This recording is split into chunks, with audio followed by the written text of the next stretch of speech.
Okay, I'm just going to walk you through a quick tutorial on how to create some slides using Google Slides. And in this way, you'll be able to be prepared to come into tech meeting next week and do the vocabulary slides you need to do together as a group. So this is optional. If you already know how to do this, you can bypass this. Just click pause and go and click submit and finish your form.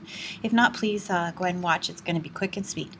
What I'm going to do is click create, and I'm going to click a presentation.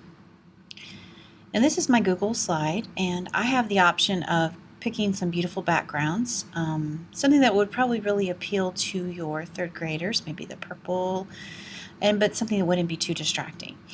So I'm just going to do the purple paper plane and click OK. And this is going to give me a theme, just like Keynote would. This is going to be vocabulary, week 1.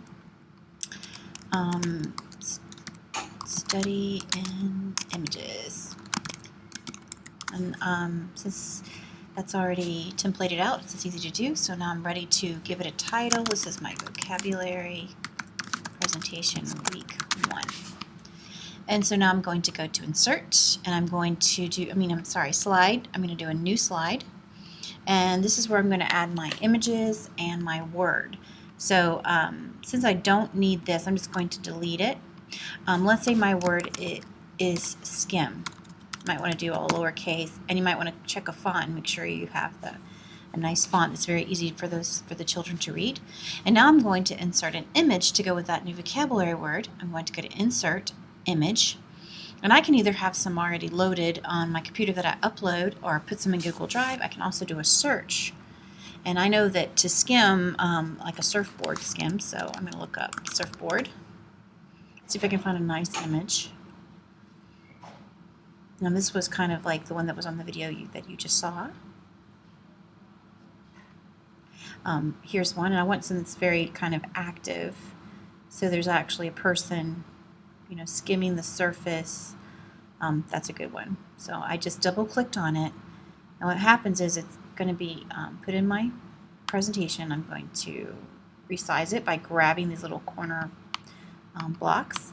I can move it. I can add another image if I wanted to give them another idea of what skim could mean. I'm going to type in skim and see what happens. I get some of the same kind of pictures. So they're just skimming the surface of the water. There's so many things you could talk about when you do this particular, skim milk. That might be an interesting thing to talk about and what that means. I'm just going to select another image, and I'm going to resize it and place it here. You can line them up. You can do some interesting things. Let's do one more slide, and I think you got the idea, and we will stop. I'm going to do a new slide. I can also change backgrounds, change the themes if I didn't like it. You certainly can also do fun transitions between each. Let's say you wanted it to the transition from one slide to fade in and out. You could do that. It's kind of cool. That's up to you. Those are just things you can play with. What would be another good vocabulary word? Maybe the word is harsh.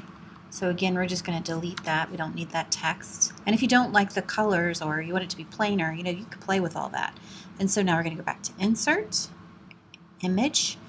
And now I want something that's harsh. I'm just going to type in the word harsh and see if I get lucky. I'm not getting lucky here. So you might have to think of something that's particularly harsh, like harsh wind. Let's see, a harsh wind would be probably like a tornado. So I'm going to type in tornado. And that might be a good example of something that is harsh.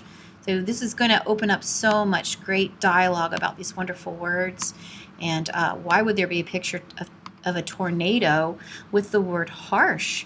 And then that's going to really open up a great discussion. And once you talk about words like this, there's going to be a lot they're going to remember. And so I hope this helps. And remember, the cool thing is you don't have to do this all by yourself. You can work with a team and each divide up the words that you have for that week. So once you get started, let's say you want to share with your team members, you would just click share, and then you would add the team members that you want to have a part of this. So you make sure they can edit, so they can go in and make changes. And so if you divide up the work like this, then it's going to make it much easier to get it all done, because I understand that there's a lot of vocabulary words. I hope this helps, and I will see you next time.